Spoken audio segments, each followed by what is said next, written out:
After the king was settled in his palace, and the Lord had given him rest from all his enemies around him, he said to Nathan the prophet, "Here I am living in a house of cedar, while the ark of God remains in a tent."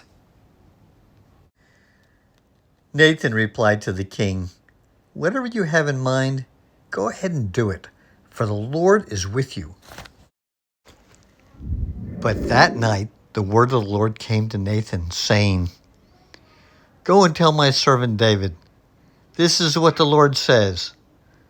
Are you to build me a house to dwell in? I have not dwelt in a house from the day I brought the Israelites up out of Egypt to this day. I have been moving from place to place with a tent as my dwelling. I have been with you wherever you have gone. I have cut off all of your enemies from before you.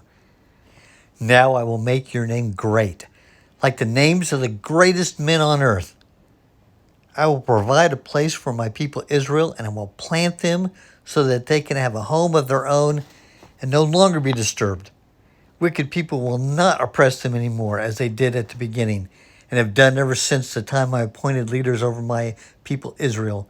I will also give you rest from all your enemies. The Lord declares to you that the Lord himself will establish a house for you. When your days are over and you rest with your ancestors, I will raise up your offspring to succeed you. From your own flesh and blood, I will establish his kingdom. He is the one who will build a house for my name, and I will establish the throne of his kingdom forever. I will be his father, and he will be my son. When he does wrong, I'll punish him with a rod wielded by men, with floggings inflicted by human hands. But my love will never be taken away from him, as I took it away from Saul, whom I removed from before you. Your house and your kingdom will endure forever before me.